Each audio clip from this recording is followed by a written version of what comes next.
മിശിഹായിൽ പ്രിയമുള്ളവരെ, ആരാധന ക്രമവത്സരത്തിലെ ഏറ്റവും ആദ്യത്തെ കാലമായ മംഗളവാർത്താ കാലത്തിൻ്റെ 4 ഞായറാഴ്ചകളിൽ 3-ാമത്തെ ഞായറാഴ്ചയിലേക്ക് നമ്മൾ പ്രവേശിക്കുകയാണ്. മംഗളവാർത്താ കാലത്തിൽ ഈ 4 ഞായറാഴ്ചകളിലായി നാം ധ്യാനിക്കുക 2 ജനനങ്ങളെക്കുറിച്ചുള്ള വിവരണങ്ങളാണ്. ആദ്യത്തെ 2 ഞായറാഴ്ച യോഹന്നാൻ്റെയും യേശുവിൻ്റെയും ജനനത്തെക്കുറിച്ചുള്ള അറിയിപ്പും, അതായത് മംഗളവാർത്ത. പിന്നെയുള്ള 2 ഞായറാഴ്ചകളിലും യോഹന്നാൻ്റെയും യേശുവിൻ്റെയും ജനനത്തെക്കുറിച്ചുള്ള വായനകളാണ്. ഇന്ന് നമുക്ക് സഭാമാതാവ് ധ്യാനിക്കാൻ തന്നിരിക്കുന്ന യോഹന്നാൻ്റെ ജനനത്തെക്കുറിച്ചുള്ള വിവരണമാണ്. സാധാരണ സുവിശേഷങ്ങളിലോ ബൈബിളിലോ ഒരാളുടെ ജനനത്തെക്കുറിച്ച് വിവരിക്കണമെങ്കിൽ അതിനെന്തെങ്കിലും പ്രത്യേകതയുണ്ടാകണം. വചനം വായിക്കുമ്പോൾ നമുക്ക് വളരെ വ്യക്തമാണ്, യോഹന്നാൻ്റെയും യേശുവിൻ്റെയും ജനനത്തിൽ അമാനുഷികമായ, മനുഷ്യൻ്റെ ചിന്തയ്ക്ക് അതീതമായ ദൈവികമായൊരു ഇടപെടൽ അതിൽ വളരെ വ്യക്തമാണ്. ഈ ദൈവികമായ ഇടപെടലിനെ കുറിച്ച് പറയുവാനായിട്ടാണ് സുവിശേഷകന്മാർ യേശുവിൻ്റെയും യോഹന്നാൻ്റെയും ജനനത്തെക്കുറിച്ച് രേഖപ്പെടുത്തിയിരിക്കുക. യോഹന്നാൻ്റെ ജനനത്തിലെ പ്രത്യേകത, യോഹന്നാൻ്റെ മാതാപിതാക്കളായ എലിസബത്തും സക്കറിയായും പ്രായം കവിഞ്ഞവരായിരുന്നു. അവരുടെ 7 നാളത്തെ പ്രാർത്ഥനയും പരിശ്രമത്തിൻ്റെയും ഫലമായി സക്കറിയായുടെ നീതിബോധവും വിശുദ്ധിയും ദൈവത്തോടുള്ള വിശ്വാസവും മൂലം ദൈവം പ്രസാദിച്ച് അവന് യോഹന്നാൻ എന്ന മകനെ നൽകി. യോഹന്നാൻ്റെ പ്രത്യേകത എന്താണ്? യോഹന്നാനെ കുറിച്ച് ധ്യാനിക്കുമ്പോൾ യോഹന്നാനിൽ വിളങ്ങിയിരുന്ന ഏറ്റവും വലിയ നന്മ എന്ന് പറയുന്നത് നീതിബോധമായിരുന്നു. ഹേറോദ് അന്തിപ്പാസ് എന്ന രാജാവിൻ്റെ സുഹൃത്തായിരുന്നു യോഹന്നാൻ. രാജാവായ ഹേറോദ് അന്തിപ്പാസിൻ്റെ തെറ്റുകളെ ധൈര്യസമക്ഷം മുഖം നോക്കാതെ മുഖത്ത് നോക്കി ചൂണ്ടിക്കാണിക്കുവാൻ ചങ്കൂറ്റം കാണിച്ചതിൻ്റെ പേരിൽ തല നഷ്ടപ്പെട്ട വിശുദ്ധനാണ് സ്നാപയോഹന്നാൻ. യോഹന്നാൻ അത് ചൂണ്ടിക്കാണിക്കുമ്പോഴും വചനം സാക്ഷ്യപ്പെടുത്തുന്നു, ഹേറോദ് അന്തിപ്പാസ് യോഹന്നാനെ ബഹുമാനിച്ചിരുന്നു, ഒരു നല്ല പ്രവാചകനായി അംഗീകരിച്ചിരുന്നു. പക്ഷേ സാഹചര്യങ്ങളുടെ സമ്മർദ്ദം കൊണ്ട് യോഹന്നാൻ്റെ തല വെട്ടുവാൻ ഹേറോദ് അന്തിപ്പാസ് കാരണമാവുകയാണ്. ഈ വിശുദ്ധനെക്കുറിച്ച് ധ്യാനിക്കുമ്പോൾ, ഈ വിശുദ്ധൻ്റെ ജനനത്തെക്കുറിച്ച് ധ്യാനിക്കുമ്പോൾ നമ്മുടെ ഉള്ളിൽ ഉണ്ടാകേണ്ട ബോധ്യം ഇതാണ്: നീതിക്ക് വേണ്ടി സ്വരമുയർത്തേണ്ടി വരുമ്പോഴും തല നഷ്ടപ്പെട്ടാലും നീതിക്ക് വേണ്ടി സ്വരമുയർത്തുക എന്നുള്ളതാണ് ക്രിസ്തുവിനെ പിൻചൊല്ലുന്ന, ക്രിസ്തുവിന് വേണ്ടി വഴിയൊരുക്കുന്ന ഓരോരുത്തരുടെയും ഉത്തരവാദിത്വം. എന്താണ് ദൈവരാജ്യം?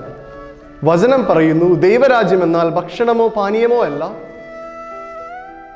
നീതിയും സമാധാനവും പരിശുദ്ധാത്മാവിലുള്ള സന്തോഷവുമാണ്. സ്വർഗരാജ്യം എന്നാൽ നീതിയും സമാധാനവുമാണ്. നീതിക്ക് വേണ്ടി നിലനിന്നതിൻ്റെ പേരിൽ സഹനങ്ങൾ ഏൽക്കുന്ന ഒത്തിരി പേരെ നമ്മൾ വചനങ്ങളിൽ കാണും. നമ്മൾ ഏറ്റവും അധികം ആദരിക്കുന്ന വിശുദ്ധ യൗസേപ്പ് പിതാവിനെ കുറിച്ച് വചനം സാക്ഷ്യപ്പെടുത്തുന്നു, അവൻ നീതിമാനായിരുന്നു എന്നാണ്. ഈ നീതിബോധത്തിലേക്ക് വളരുവാനുള്ള കൃപയ്ക്ക് വേണ്ടി നമ്മൾ പ്രാർത്ഥിക്കണം. യോഹന്നാന്റെ 2-ാമത്തെ പ്രത്യേകത, അവൻ എളിമയുള്ളവനായിരുന്നു എന്നുള്ളതാണ്. യോഹന്നാനും യേശുവുമായി ഒത്തിരി സാമ്യതകളുണ്ട്. അതുകൊണ്ടാണ് ഇവരുടെ 2 പേരുടെയും ജനനം ക്രിസ്മസിനോടനുബന്ധിച്ച് ചേർത്ത് വായിക്കുക. യേശു ദൈവപുത്രനായിരുന്നു, പക്ഷേ ദരിദ്രരിൽ ദരിദ്രനായി ജനിച്ചു ജീവിച്ചു. അവൻ സമൂഹത്തിൻ്റെ മുൻപിൽ ശക്തനും ധീരനുമായ ഒരു പ്രവാചകനായിരുന്നു, പക്ഷേ ശിഷ്യന്മാരുടെ പാദങ്ങൾ കഴുകുവാൻ തക്ക എളിമയും ലാളിത്യവും ഉണ്ടായിരുന്നു. യോഹന്നാന്റെ ജീവിതത്തിലേക്ക് നമുക്ക് കണ്ണോടിക്കാം. അവൻ പ്രവാചകനായിരുന്നു, അവൻ്റെ വാക്കുകളിൽ ജനം മുഴുവൻ വിശ്വസിച്ചിരുന്നു. പക്ഷെ യേശു വരുന്നതോടുകൂടി അവൻ്റെ ചെരുപ്പിൻ്റെ വാറഴിക്കാൻ പോലും ഞാൻ യോഗ്യനല്ല എന്ന് പറഞ്ഞുകൊണ്ട് എളിമയുടെ പാതയിൽ ദൈവത്തിന് വഴിയൊരുക്കി വഴി മാറുവാനുള്ള എളിമയും ലാളിത്യവും യോഹന്നാനുണ്ടായിരുന്നു. വേണമെങ്കിൽ യോഹന്നാന് യേശുവിനേക്കാൾ വലിയ പ്രശസ്തിയിലേക്ക് വളരുവാനുള്ള ശ്രമങ്ങൾ നടത്താമായിരുന്നു. പക്ഷെ യേശു വരുന്നതോടുകൂടി അവൻ തൻ്റെ സർവമഹത്വവും യേശുവിലേക്ക് ചൂണ്ടിക്കാണിക്കുകയാണ്. ഈ യോഹന്നാൻ്റെ എളിമയുടെ മനോഭാവത്തിലേക്ക് വളരുവാൻ നമുക്ക് പരിശ്രമിക്കാം. 3-ാമതായി, വചനം യോഹന്നാനെ കുറിച്ച് പറയുന്ന ഒരു വാചകമുണ്ട്, ദൈവത്തിൻ്റെ കരം അവൻ്റെ കൂടെയുണ്ടായിരുന്നുവെന്നാണ്. പ്രിയമുള്ളവരെ, യോഹന്നാന്റെ ജനനത്തെക്കുറിച്ച് നമ്മൾ ധ്യാനിക്കുമ്പോൾ നമ്മുടെ മനസ്സിലുണ്ടാകേണ്ട ഈ ചിന്ത ഇതാണ്: ദൈവം നമ്മുടെ കൂടെയുണ്ട്. യോഹന്നാന്റെ ജീവിതം താപസന്റെ ജീവിതമായിരുന്നു. വചനം പറയുന്നുണ്ട്, അവൻ ഒട്ടകത്തിൻ്റെ രോമം കൊണ്ടുള്ള വസ്ത്രവും വെട്ടുകിളികളും കാട്ടുതേനുമായിരുന്നു അവൻ്റെ ഭക്ഷണം.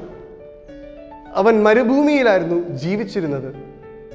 പണ്ട് കാലത്തെ താപസന്മാരുടെ അതികഠിനമായ ജീവിത സാഹചര്യങ്ങളിലൂടെ കടന്നുപോയി ആഴമായ പ്രാർത്ഥനയും ധ്യാനത്തിലൂടെയുമാണ് ഈ ദൈവാനുഭവത്തിലേക്ക് കടന്നു വന്നത്. അതുകൊണ്ട് തന്നെ ദൈവത്തിൻ്റെ കരം നിരന്തരം അവൻ്റെ കൂടെയുണ്ടായിരുന്നു. നമുക്ക് വേണമെങ്കിൽ പറയാം, യോഹന്നാന്റെ ജനനം ദൈവികമായ പ്രത്യേകമായ ഇടപെടൽ മൂലം അവൻ അതിനുള്ള സാഹചര്യങ്ങളുണ്ടായി. നമ്മൾ ചിന്തിക്കേണ്ടത് ഈ ഭൂമിയിലുള്ള നമ്മുടെ ഓരോരുത്തരുടെയും ജനനം ദൈവികമായ ഒരു നിയോഗത്തിൻ്റെയും ഇടപെടലിൻ്റെയും അകത്തുകയാണ്. യോഹന്നാനെ പോലെ ആഴമായ ബോധ്യത്തിൽ നീതിബോധത്തോടുകൂടി അപരനു വേണ്ടി എളിമയോടുകൂടി വഴിമാറുവാനുള്ള വലിയ കൃപയ്ക്ക് വേണ്ടി നമുക്ക് പ്രാർത്ഥിക്കാം. അപ്പോഴാണ് നമ്മുടെ ഉള്ളിൽ ക്രിസ്തു ജനിക്കുക. വിശുദ്ധ പൗലോസ് ലീഹ പറയുന്നത് പോലെ, അവൻ വളരുകയും ഞാൻ കുറയുകയും ചെയ്യുന്നതാണ് ക്രിസ്തുമസ്. പരിശുദ്ധ അമ്മയും യൗസേപ്പ് പിതാവും യേശുവിന് വഴിയൊരുക്കുവാനായിട്ട് സ്വയം ശൂന്യമായപ്പോൾ അവിടെ ക്രിസ്തു ജനിച്ചു. ലോകത്തിൽ ക്രിസ്തുവിന് പ്രവർത്തിക്കുവാനായിട്ട് വഴിയൊരുക്കുവാനായി സ്വയം ശൂന്യവൽക്കരിച്ച് മരണത്തെ പോലും സന്തോഷത്തോടെ സ്വീകരിച്ച സ്നാപക യോഹന്നാൻ ഉണ്ടായപ്പോൾ യേശു ഭൂമിയിൽ ഭൂജാതനായി അത്ഭുതങ്ങൾ സൃഷ്ടിച്ചു. അതുപോലെ നമ്മളും സ്വയം ശൂന്യവൽക്കരിക്കുമ്പോൾ, നീതിക്ക് വേണ്ടി നിലനിൽക്കുന്നതിൻ്റെ പേരിൽ സഹനങ്ങൾ ഏറ്റുവാങ്ങുമ്പോൾ ക്രിസ്തു ജനിക്കും. അങ്ങനെ എളിമയുടെയും നീതിബോധത്തിൻ്റെയും ഒരു ക്രിസ്മസ് നമുക്കുണ്ടാകട്ടെ എന്ന് ആശംസിക്കുന്നു. ദൈവം നിങ്ങളെല്ലാവരെയും അനുഗ്രഹിക്കട്ടെ.